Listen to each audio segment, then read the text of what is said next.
IPL 2024 రెండో అర్ధ భాగంలో సన్ రైజర్స్ హైదరాబాద్ తొలి విజయాన్ని నమోదు చేసింది. వరుసగా 2 ఓటముల తర్వాత రాజస్థాన్ రాయల్స్తో సొంత గడ్డపై జరిగిన మ్యాచ్లో అద్భుతం చేసింది. చివరి బంతికి 1 పరుగు తేడాతో విజయం సాధించింది. ఈ మ్యాచ్లో తొలుత బ్యాటింగ్ చేసిన హైదరాబాద్ 3 వికెట్ల నష్టానికి 201 పరుగులు చేసింది. అనంతరం రాజస్థాన్ సరిగ్గా 20 ఓవర్లలో 7 వికెట్ల నష్టానికి 200 పరుగులకు పరిమితమైంది. చివరి ఓవర్ అద్భుతంగా వేసిన భువనేశ్వర్ కుమార్ హీరోగా మారిపోయాడు. ఈ మ్యాచ్లో 3 కీలక వికెట్లు పడగొట్టి Bhuvneshwar Kumar player of the మ్యాచ్గా నిలిచాడు. నటరాజన్ సైతం బౌలింగ్లో ఆకట్టుకున్నాడు. ప్యాట్ కమిన్స్ తన కెప్టెన్సీతో చివరి వరకు పోరాడిన తీరు హైదరాబాద్ ఫ్యాన్స్ను ఆకట్టుకుంది. నటరాజన్, ప్యాట్ కమిన్స్ తలో 2 వికెట్లు చొప్పున తీశారు. 202 పరుగుల లక్ష్యంతో బరిలోకి దిగిన రాజస్థాన్ తొలి ఓవర్లోనే దిమ్మ తిరిగే షాక్ తగిలింది.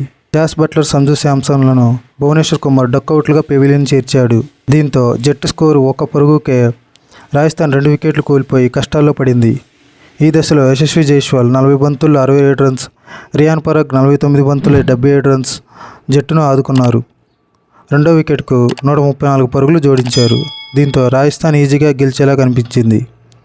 కానీ స్వల్ప వ్యవధిలో వికెట్లు తీసిన సన్ రైజర్స్ హైదరాబాద్ తిరిగి పోటీలోకి వచ్చింది. చివరి 2 ఓవర్లో రాజస్థాన్ విజయానికి 20 పరుగులు అవసరమయ్యాయి. ఈ దశలో 19వ ఓవర్ వేసిన కెప్టెన్ ప్యాట్ కమిన్స్ తొలి బంతికే ధ్రువ్ జోయల్ను అవుట్ చేశాడు. ఆ తర్వాత 4 బంతులకు కేవలం 1 పరుగు మాత్రమే ఇచ్చాడు. అయితే చివరి బంతికి పోరెల్ 6 కొట్టడంతో చివరి ఓవర్లో సమీకరణం 6 బంతుల 13 రన్స్గా మారింది.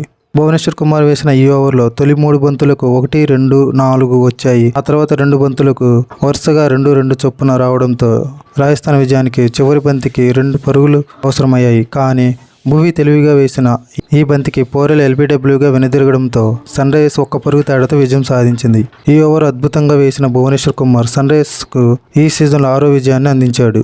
అంతకుముందు టాస్ గెలిచి తొలుత బ్యాటింగ్ చేసిన సన్ రైజర్స్ హైదరాబాద్ నిర్ణీత 20 ఓవర్లో 3 వికెట్ల నష్టానికి 201 పరుగులు చేసింది. గత 2 మ్యాచ్లు చేజింగ్ చేస్తూ ఓడిపోయిన హైదరాబాద్ ఈసారి ప్లాన్ ప్రకారం ఫస్ట్ బ్యాటింగ్ చేసింది.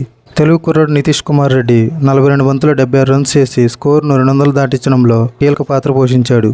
ఓపెనర్ ట్రావిస్ హెడ్ 44 బంతులు 58 రన్స్ చేసి తన మార్కును చూపించలేకపోయాడు. హెన్రిస్ క్లాసెన్ 19 బంతుల్లో 42 పరుగులు చేసి ఫినిషింగ్ టచ్ ఇచ్చాడు. రాజస్థాన్ రాయల్స్ బౌలర్లో ఆవేష్ ఖాన్ 2 వికెట్లు, సందీప్ శర్మ 1 వికెట్ తీశారు.